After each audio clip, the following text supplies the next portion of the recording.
অর্থাৎ ছাত্র শিবির একদমই ঐতিহাসিকভাবে ডাকসুর গঠনতন্ত্র মোতাবেকই এখানে প্রার্থিতা করার অধিকার রাখেন না, তা সেখান থেকে বের হয়ে আসার পরে স্পষ্টভাবে ছাত্রলীগের যে জুলিয়াস সিজার, সেও তো ছাত্র নিপীড়ন করেছিল, তাকেও কিন্তু প্রার্থীর তালিকায় নাম নিয়ে আসা হয়েছে।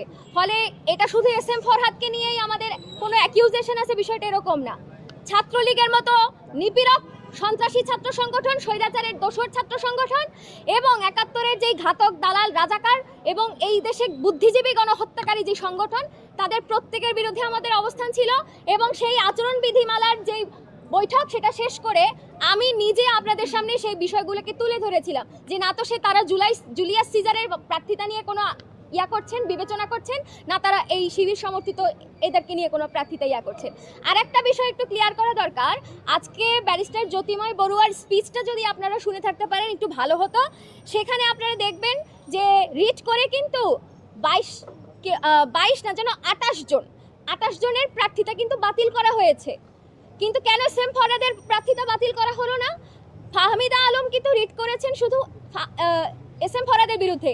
22 জনের যে প্রার্থিতা বাতিল করার রিট হয়েছিল সেটা কারা করেছিল? তাদের প্রার্থিতা বাতিল হলো, এস এম ফরহাদের প্রার্থিতা বাতিল হলো না। এরকম একটা ধোঁয়াশাপূর্ণ পরিস্থিতি ক্রিয়েট করে হাইকোর্ট আসলে আমাদেরকে কি বুঝাইতে চায় সেটা হাইকোর্ট ভালো বলতে পারবে।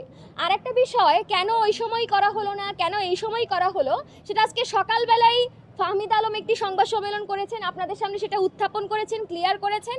তারপরেও যদি আপনাদের ইনকোয়ারি থাকে তাহলে যিনি সরাসরি রীতি উত্থাপন করেছেন তার সাথে আপনারা কথা বললে আমার মনে হয় বেশি ভালো হয়। কিন্তু কোনো একজন মানুষের তো প্রশ্ন আসতেই পারে, একজন মানুষের তার নিজের মোরাল গ্রাউন্ডের জায়গা থেকে অন্য মানুষের যে অবস্থান সেটাকে যাচাই করার জায়গা থেকে তার প্রশ্ন করার রাইট আছে, এটা তার অধিকার।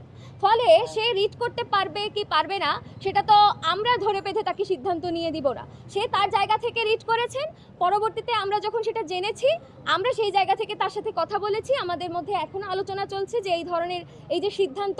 কিন্তু রিড করার মর্মবস্তুর সাথে অর্থাৎ ছাত্র শিবির একদমই ঐতিহাসিকভাবে ডাকসুর গঠনতন্ত্র মোতাবেকই এখানে প্রার্থিতা করার অধিকার রাখেন না, সেটা কিন্তু আমরা সবাই একমত। সেটা এখানে যারা প্যানেল দিয়েছেন, যারা প্রার্থিতা নিয়েছেন, তাদেরকেও এই শর্ত মোতাবেকগুলো, এই লক্ষ্য উদ্দেশ্যের পয়েন্টগুলো মেনেই প্রার্থিতা করতে হচ্ছে, ভোট করতে হচ্ছে, নির্বাচনে অংশ নিতে হচ্ছে।